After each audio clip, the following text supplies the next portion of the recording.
All right, hotel, peace, greetings. Of course, this is our Black Conversation Tuesday morning. My name is Aundar.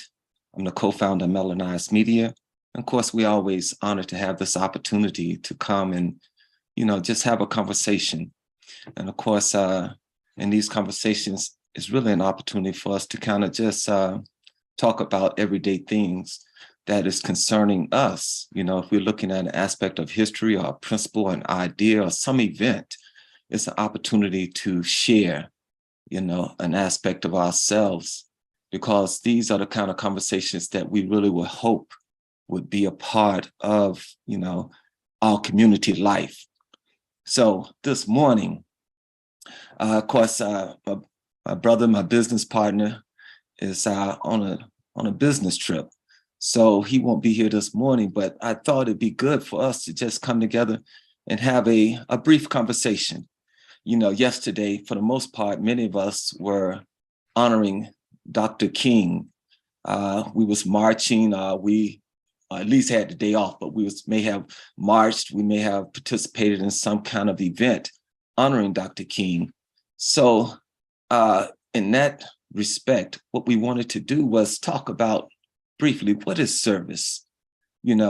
Because in many ways they have captured the Dr. King celebration and speak of a day of service. But what does it mean to be in service for us as Black people? What does it really mean for us to be in service? The great Dr. Carter G. Woodson had shared an idea saying that we need not so much leaders, but we need people who are in service to our community.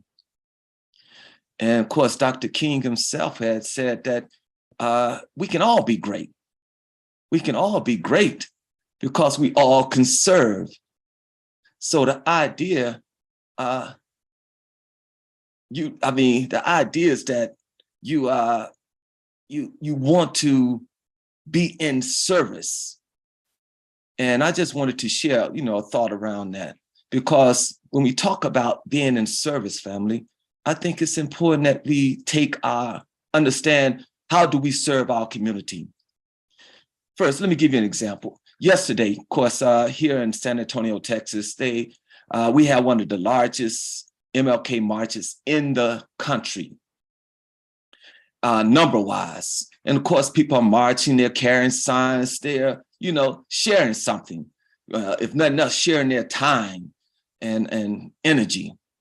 Well, yesterday what we did, we set up a Black market where people could come in and buy products.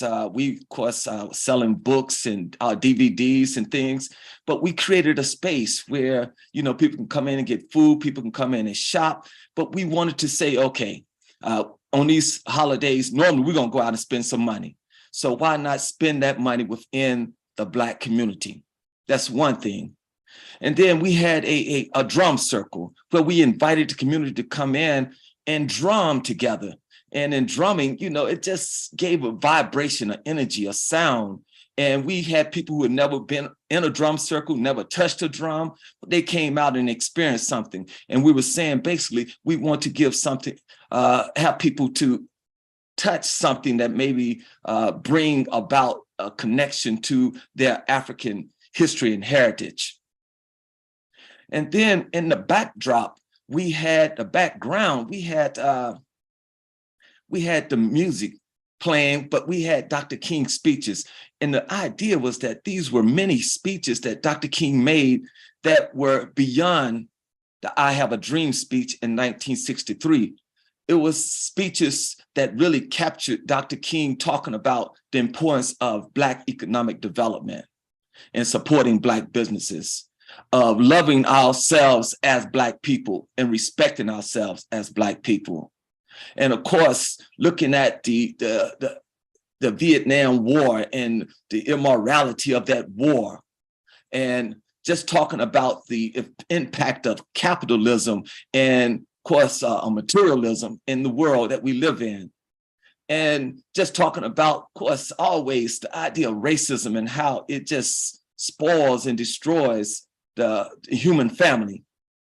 So we were playing the speeches, and it was interesting because people was listening to it and saying, we never heard Dr. King says things like that. You know, for the most part, we just have heard, I have a dream. But now people were being introduced to other things that Dr. King spoke about.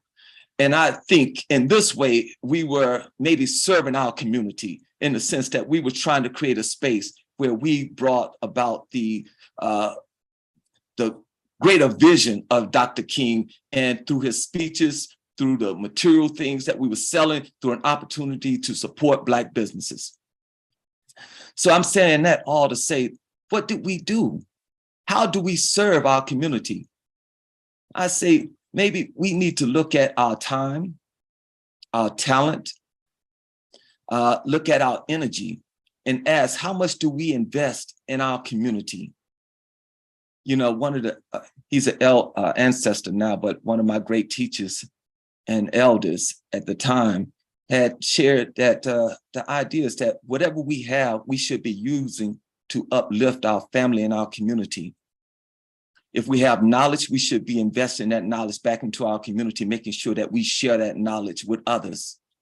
If we have time, we should make sure that we set aside time to invest and do something that's uplifting and positive in our community. If we have, you know, using our creativity, creating things that's going to be impactful for our community, making us more aware of us as a people, as Black people, and as a people doing something that is beneficial to us, for us. Family, all I'm saying is that when we look at being in service, I think it's important that we ask, how do we serve? How do we serve? Not just one day, but every day. How can we take what we have, and we all have time, however we choose to use that time. We all have intellect, how we choose to use our intellect, our knowledge. We have energy. How do we choose to use that energy? And then asking, do we take those resources and invest in ourselves? Of course, I see we have my sister on with us, and she was saying, I'm sorry that I wasn't able to attend the MLK celebration, that you all get a good turnout and have a good discussion.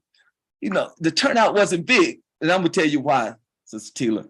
Of course, the march was live this year, so a lot of people was out there marching. I think they felt that was the end of, you know, maybe the activities for the day. But what we do with that particular presentation, we had, yesterday, we had a historical recap of the MLK March. And we just talked about some of the locations that we passed here in San Antonio when it comes to historical landmarks and names of buildings and streets and people. So make people aware that we're walking in history. So we shared that presentation yesterday. Though the turnout was small, then the power and the energy was great, you know. And then, of course, Sunday, we had the presentation on MLK You Don't Know. And I thought that was amazing because the conversation was rich, you know. And I just felt like we all walked away feeling more knowledgeable, more empowered by Dr. King in his message. So that was really great. Say, you look sad. Yes, ma'am, I'm okay. I'm okay. You know, every day is a good day. Of course, we always have a lot of work to do, but I feel good. And I see you say, oh, Sunday, I really tried to sit through 2 episodes of Eyes on the Prize. I kept getting sad and angry. I was able to do better yesterday. I just have to be in the right frame of mind to watch some things about him in the civil rights moments. Yeah, I understand. You know, the Eyes on the Prize, I think, is a powerful series because it at least makes us aware of a lot of things that was going on during the civil rights movement, the Black Power movement that we were not aware of. And I'm just happy somebody was, have put together something recording that time, because it's a very significant time in our history. And I think it speaks to the fact that there were a lot of young people trying to really understand how to serve their community, how to serve their family, how to serve this nation and make it better. And I thought, and I look back now, and as you mentioned, the eyes on the prize, I just see I heard someone say the other day that the Black Panthers, the average age of the Black Panthers members were around the age of 19. Think about that. At 19 years of age, these young people were making a decision that they was going to use their time, their talent, their energy to do something to change the world and make it better for Black people and ultimately make it better for the human family. But that's a young age to make a decision. When you think about Dr. King, when he was really thrust into the leadership of the movement and the civil rights movement, he was 26 years of age. Think about that. What are most of us doing at 26? How are we serving our community? What are we doing to impact the future of us as a people? So I think if we take our history and we share our story with those who are coming up and give them a vision of the decisions that they can make, meaning that, look here, you're never too young to serve. You're never too young to give back to your community. Yes, and you're never too young just to have to sit us on the sideline. You can always be involved. But we have to, of course, raise those young people up, being involved. And on top of that, we have to set the example for them, showing that we use our time, our talent, our intellect, our energy to do something positive and beneficial for our community. And likewise, you could do the same. Yes, ma'am. I see you say I watched a documentary about the children of the march. It was very good and very telling. Yes. And essentially, because I've seen some of the pictures, because I think in the civil rights movement, they've made a very strategic move. They brought the young people into the movement. When you see pictures of the young people walking and protesting, you're looking at, sometimes in those pictures, you're looking at young people who are 12, 13, possibly younger than that. But they're out there. And I'm quite sure they have a good understanding of what they're involved in. We had been down to Birmingham, Alabama, and we had visited 16th Street Baptist Church. And they had talked about how they would get the young people in the church and they would, educate them to let them know what they're about to do when they go out there and protest. And of course, what they was going to encounter. And I thought it was just so insightful that people would make sure that the young people were involved in the movement. Of course, it really shined a spotlight on this horrific condition that we experienced sometimes in America, seeing sometimes the things that was happening to young people, the attack on young people.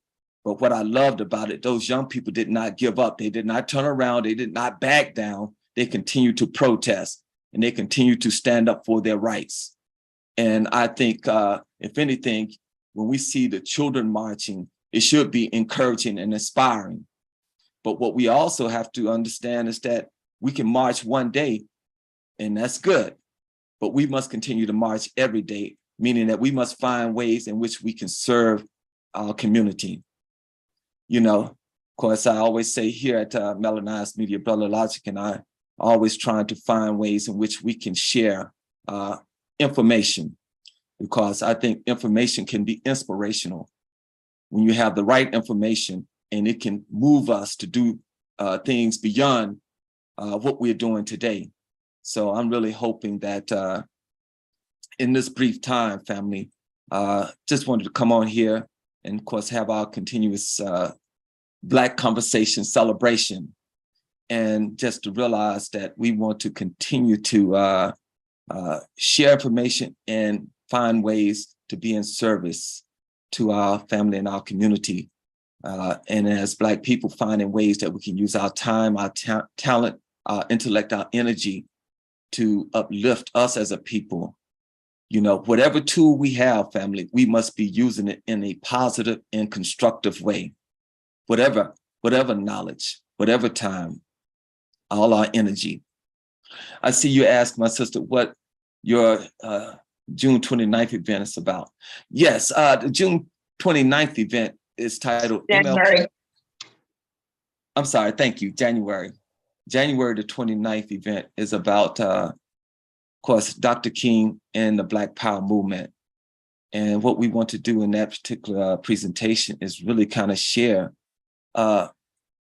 emerging, you know, because I think as coming out of the civil rights movement, we're going to see that there was the growth of the Black Power movement, but we're going to see, I think, a different connection to what Dr. King had to the Black Power movement. Because in his book, Where Do We Go From Here?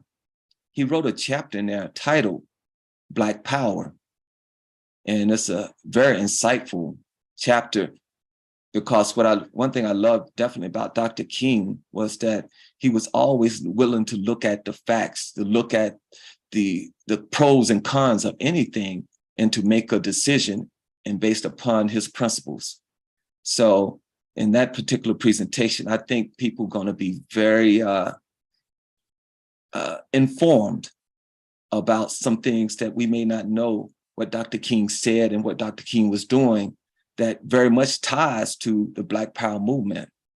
So that presentation again is titled MLK and the Black Power Movement, and that's going to be January the 29th, which is our regular Sunday Black History presentation.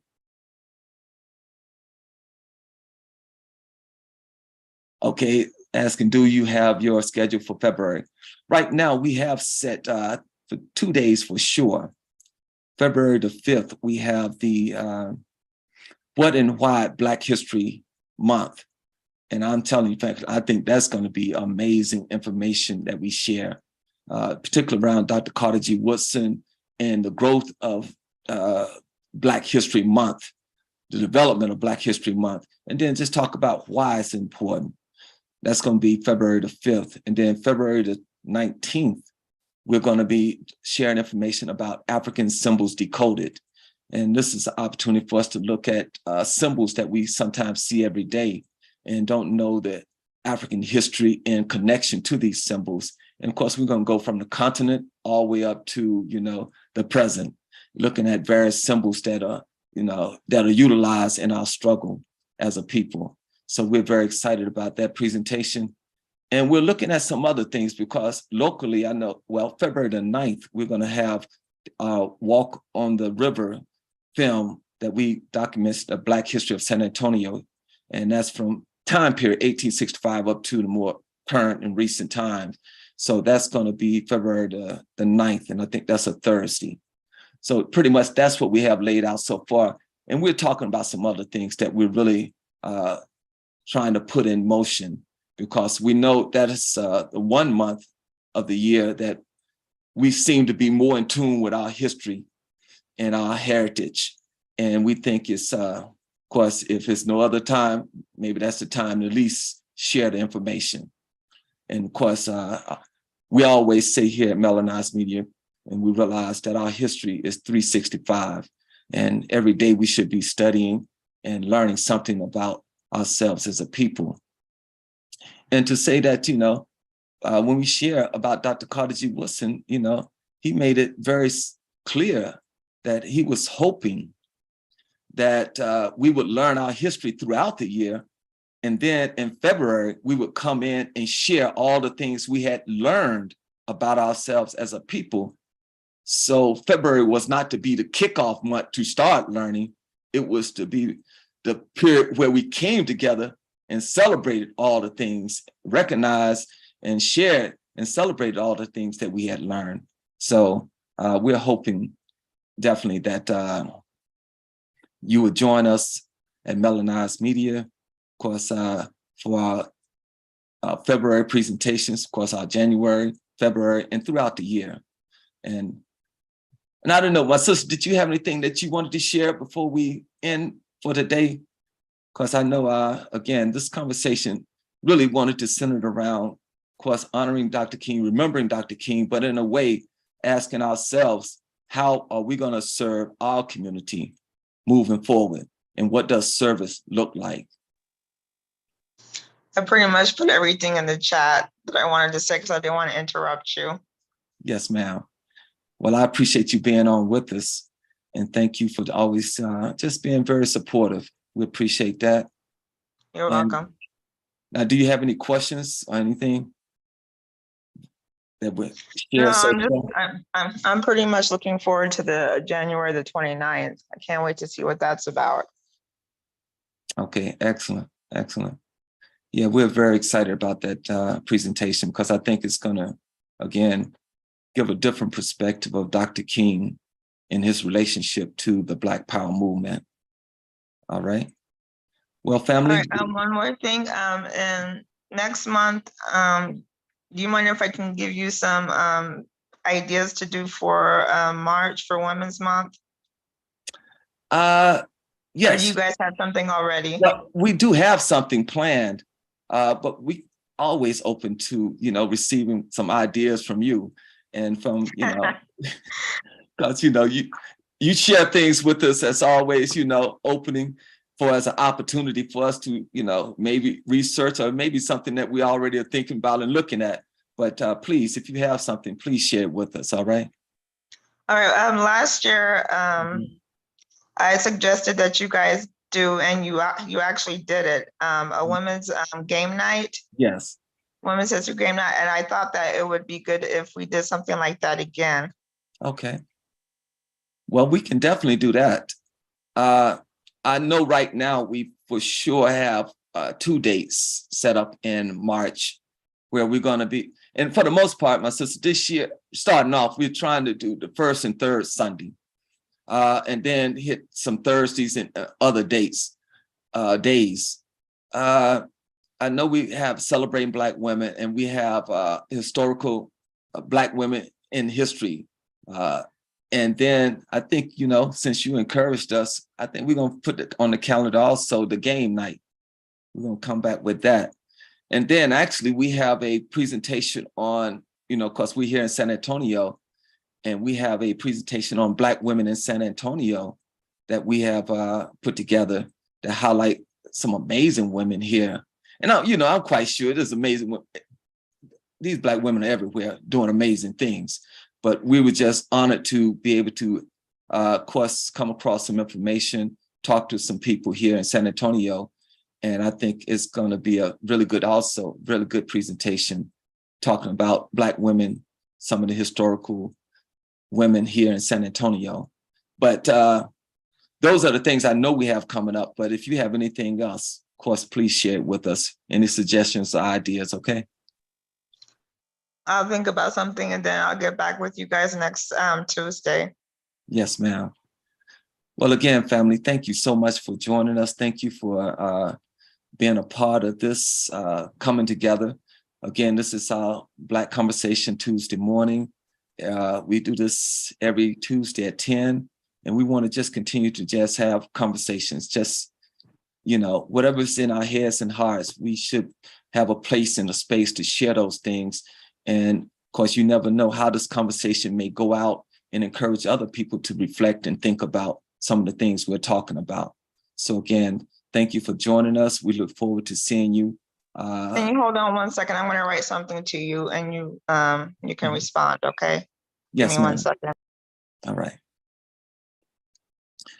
All right. So family, as my sister's putting together something, again, this is important to us, and we wanted to make it important to us as a family and as a community, meaning that we want us to have conversations that maybe beyond just the everyday things that we talk about. I mean, we got to talk about those things that help maintain us, work. Of course, I know we always throw in there some sports, some other things, but the idea, we must have conversations talking about things that are impactful for us as a people, asking us, this morning, how are we going to use our time, our talent, our energy, our intellect to serve our community throughout the year? Because these are things that we can choose to do. And needless to say, and we all know, family, we must make a choice. So I see my sister put in here, I don't know if you think that this is too heavy of a subject, but have you ever thought about doing a presentation about Black Americans and Africans and how we can bridge together? I like that. And we've talked about something similar to that subject matter. And I can see how that could be a good conversation, because actually, and I'll take it from this perspective. I think why our history is so important is because too often here in America, we start our history as a people in 1619 or in slavery. And of course, that's not the beginning of our history as a people. Our history begins in Africa, and our history is the history of the original people of this planet. So we have a long history. And I think that maybe that's a way to help bridge that gap. But I do appreciate asking the question, because I think it's some other things that we could really bring to light, maybe, about how we can bridge that gap. And I have to be both. I noticed that sometimes there's a friction. And I agree, and I'll share this, my sister, here in San Antonio, we have what we call the Pan-African Cultural Festival, because, city of San Antonio is very diverse, but we have a good population of people from the continent. I mean, from Nigeria, from Kenya, from the Congo. As a matter of fact, I was just talking to a brother yesterday from Kenya. And what we try to do at the Pan-African Cultural Festival, we have what we call a Pan-African conversation. And normally we have brothers and sisters who lived outside of America. We've had sisters from Haiti. We've had a brother from Jamaica. We had, of course, people from the continent, from Ghana, from Kenya, from Nigeria, from Congo. And these people come in and they share, first of all, just some cultural things, food, clothing, basic things, names, what their name mean. And what normally happens in the conversation, it normally centers eventually around how do we see each other. And needless to say, many people from on the continent side or outside of America has many times shared with us that they have a perception of us based upon what they've seen on TV, which is, of course, not always positive. Many times it's not. And then, of course, we share with them what we've had growing up many times, seeing what the African continent looked like and how the people live. Of course, we all familiar with the Tarzan movies, but how sometimes we see, you got these programs, Feed Africa, and it just makes us look like we're always in poverty, always in need, not realizing, that there are great things been done on the continent, and there are great things been done here in America by African people of African descent. So I really think what you're raising up is very important, because at that conversation, we're realizing that we must present ourselves to each other. We cannot permit someone else to present us, especially if they don't have our best interests at heart, to each other. We must have conversations and try to bridge that gap. And he said, if you decide to do that, this might be good for a breakout room. Yes, ma'am. Well, my sister, that's something else on the plate. And I appreciate that. And I think, I'll talk with Brother Logic and we'll see what we can put together, because I really do think ultimately that's one of the bridges that we must build, reconnecting us to Africa and Africans, understanding what is going on here concerning Black people in America. So, well, I appreciate that question, the conversation, sister. And You're just, welcome. yeah. And I think that's what we're going to have to do, on these Tuesday morning conversations. you know, just looking at and seeing other things that we ultimately need to discuss. We need to have conversations. And, you know, one thing the elder would always tell me was that, look here, if you're talking about it, you're thinking about it, you're talking about it, eventually you'll find the solution. There will be a resolution. But first, you got to be thinking about it. And if you're talking about it, it's going to come eventually.